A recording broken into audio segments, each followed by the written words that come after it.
Distracted driving continues to create havoc on the highways. How are trucking fleets working to combat that trend? You're watching CCJ's 1044, a weekly webisode that brings you the latest trucking industry news and updates from the editors of CCJ. Don't forget to subscribe and hit the bell for notifications so you'll never miss an installment of 1044. Hey everybody, welcome back. I'm Jason Cannon and my co-host is Matt Cole. If you're driving around, all you have to do is look around you to see just how big of a distraction has become for your fellow drivers.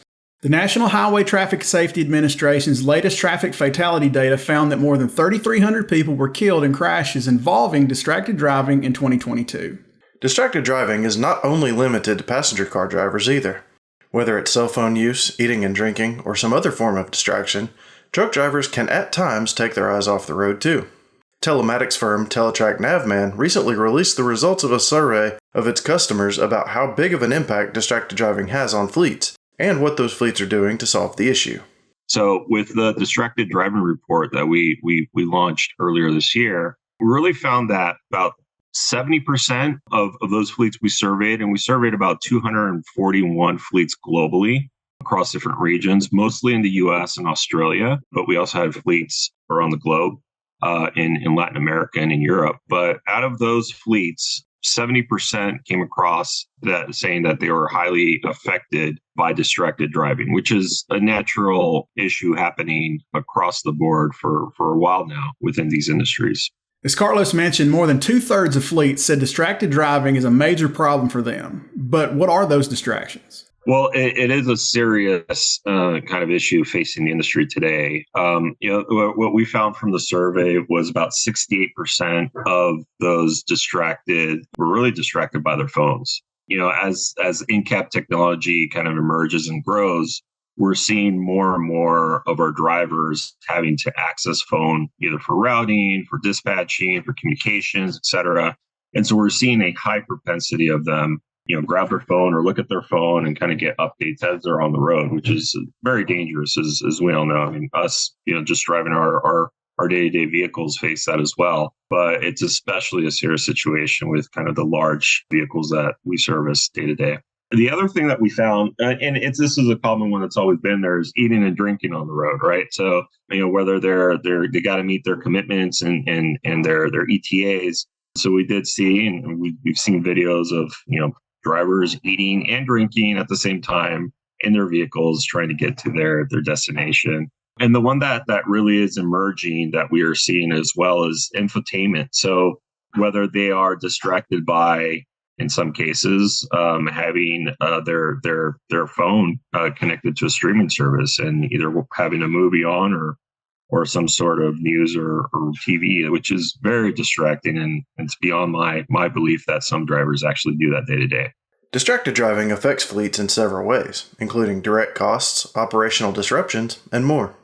We want to make sure that the drivers come home safe, right? And our objective is to reduce traffic incidents and accidents. But there are costs both for the company, direct costs in terms of how it affects issues such as accidents, whether they're kind of fender benders or major wrecks. That does affect not only the cost to replace and kind of make good of what happened there, but also reputational damage. We've seen some big brands get into major accidents that cause fatalities, and that also has a direct impact on their reputation.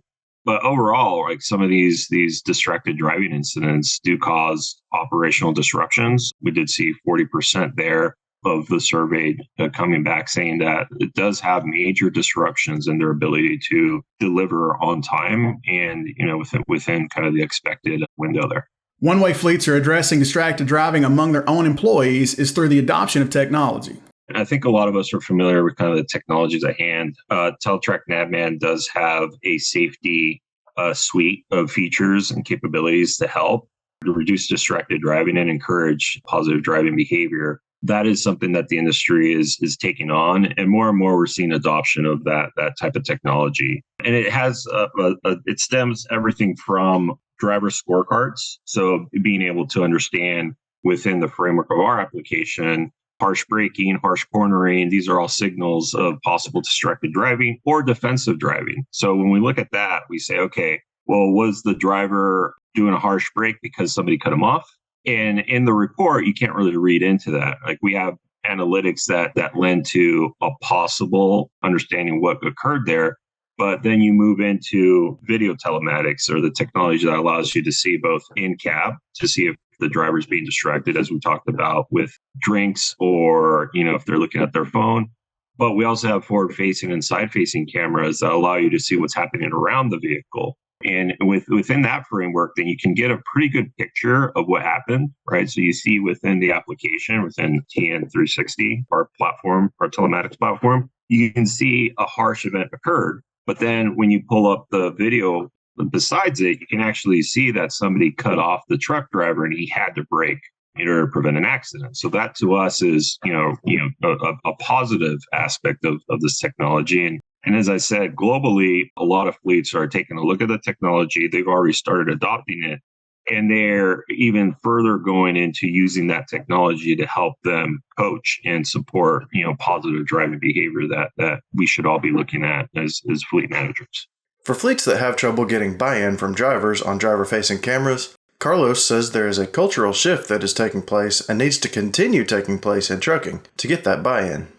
It's a cultural change that has been taking place and has advanced greatly. So I think today a lot of fleet managers and drivers within fleets recognize that this technology isn't harming them or isn't kind of pointing out issues. It's actually helping them become better at their trade. We all have those nuances where we may look at our phone, we may not be paying attention, we may be distracted here or there. But this technology does help. There's a lot of cultural change. I think having the visibility to not only look at the negative aspect of what happens on the road, but as I said before, positive behavior that really should be encouraged and really highlighted within the driver and the fleet manager, because those are the things that help increase driver safety and promotes a better culture, in my opinion, versus the negative side of the technology as it's been seen in the past. But that kind of approach of it being an intrusive, people are seeing me within my, in my workplace.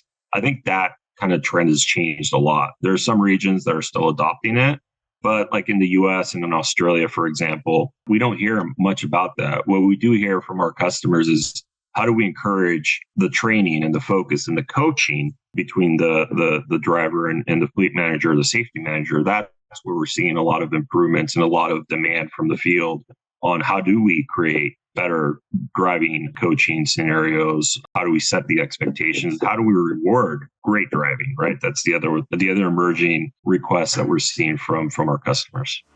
That's it for this week's 1044. You can read more on ccjdigital.com. While you're there, sign up for our newsletter and stay up to date on the latest in trucking industry news and trends. If you have any questions or feedback, please let us know in the comments below. Don't forget to subscribe and hit the bell for notifications so you can catch us again next week.